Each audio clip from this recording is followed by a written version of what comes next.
friends list with their smartphone's contact list in a bid to reach those people and persuade them to vote for Hillary Clinton. In the midst of the election, the Clinton campaign launched a mobile application called Hillary 2016 that worked its way around the banned practice of gathering information from users' friends without their consent. The Clinton campaign's use of big data raises concerns amid controversy surrounding Cambridge Analytica, a data-driven company with ties to the Trump campaign that was accused of mining Facebook data and using it to target potential voters. But a spokesman for Clinton pushed back against any comparisons with Cambridge Analytica, telling Fox News that the campaign's mobile application merely let users contact their friends about the campaign. Trump and Cambridge Analytica, meanwhile, the Clinton spokesman charged, used stolen data for a purpose that was entirely misrepresented to Facebook. It's the difference between someone asking you to carpool versus them stealing your car. President Donald Trump, however, recently reminded the public that his social media operation was viewed during the campaign as being less expensive and less sophisticated than Clinton's.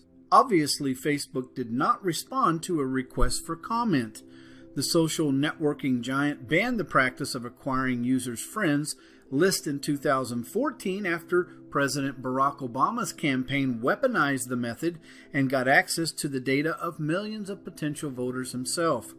But Clinton's application took advantage of special iPhone and Facebook integration, asking every user to pair their friends list on Facebook with their phone contacts and give the campaign permission to access that info. People who didn't download the application weren't able to stop friends from pairing their phone numbers with Facebook accounts if their friends decided to do so. Once the friends list was paired with the app, people had to swipe through their Facebook friends and dismiss those who, in their view, would never vote for Clinton. Once that was done, the remaining friends were sorted by location and the users could send a pre-written text message to convince them to back Clinton in numerous ways. It is just me, or does anyone else see a double standard at work here? Why is the media screaming about Cambridge Analytica but silent on the Hillary Clinton campaign's abuses? I often marvel at the simpletons with their placidity in meekly following the likes of the Clintons that any corruption might exist. There is no denying the Clintons are selfish, abusive, and vile.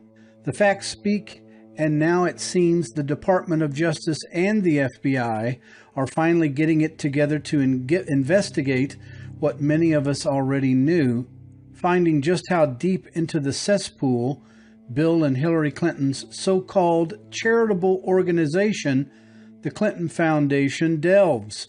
Rumors and questions about, since leaked financial data shows the very little of donations actually end up going to the actual charities, putting the Clintons squarely on Front Street under a spotlight where they belong. And whether you want to believe it or not, a nonprofit organization like the Clinton Foundation is just another corporation.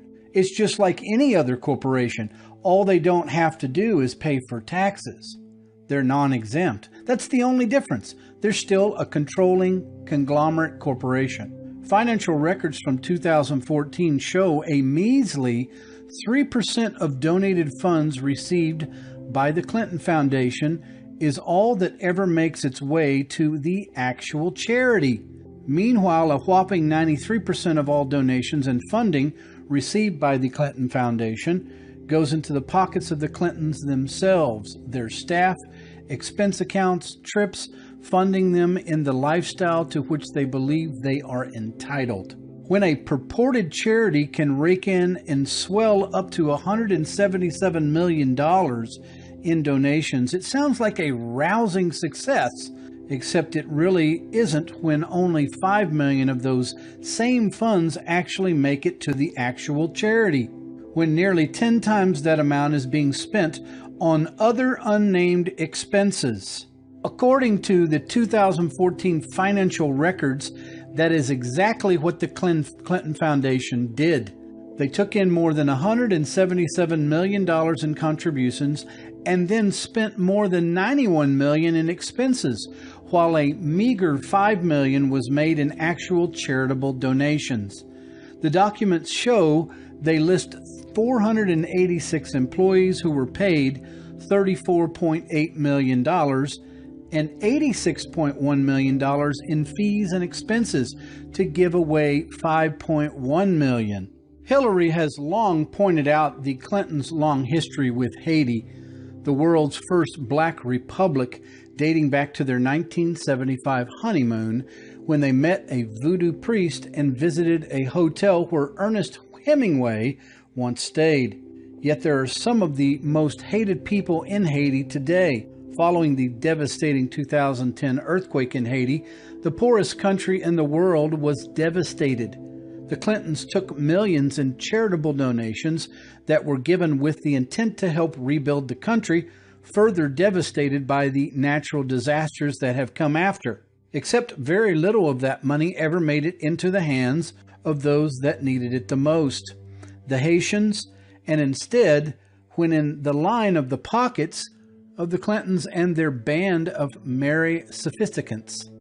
Thank you, Mr. Chairman. Mr. Zukerberg, welcome. Thank you for being here. Mr. Zukerberg, does Facebook consider itself a neutral public forum? Senator, we consider ourselves to be a platform for all ideas. Let me ask the question again. Does Facebook consider itself to be a neutral public forum? And representatives of your company have given conflicting answers on this. Are you a First Amendment speaker expressing your views, or are you a neutral public forum allowing everyone to speak?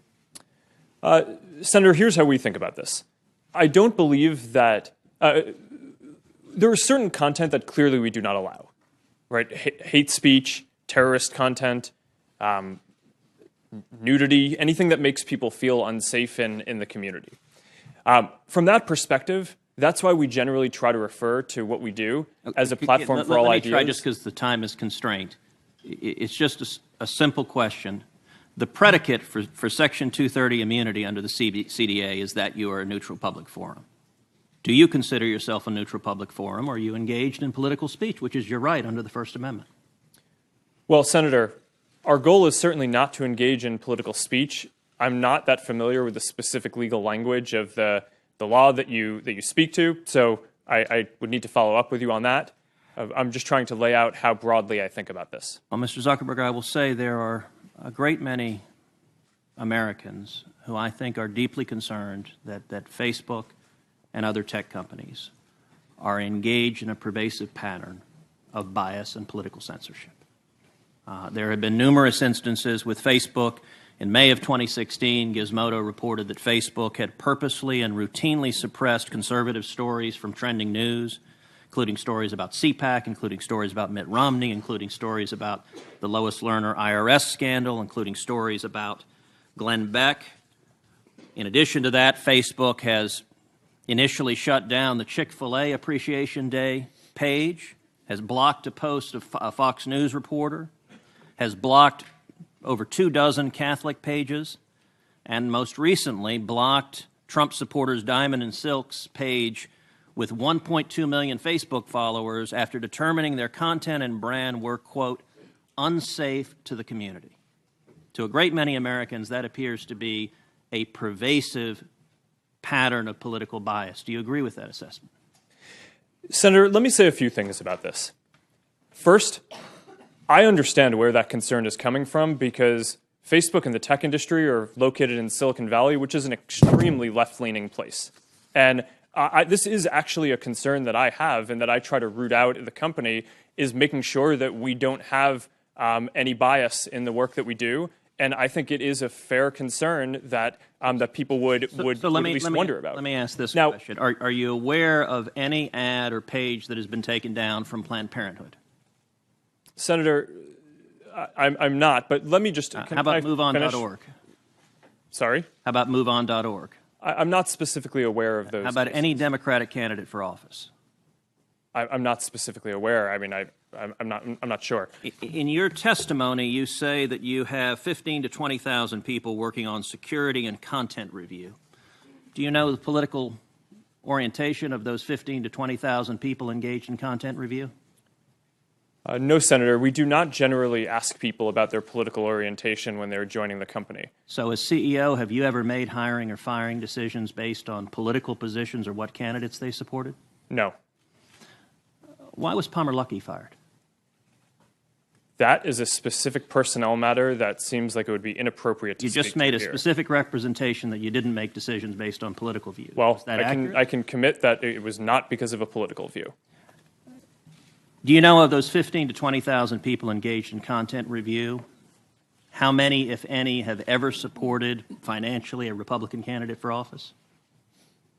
Senator, I do not know that.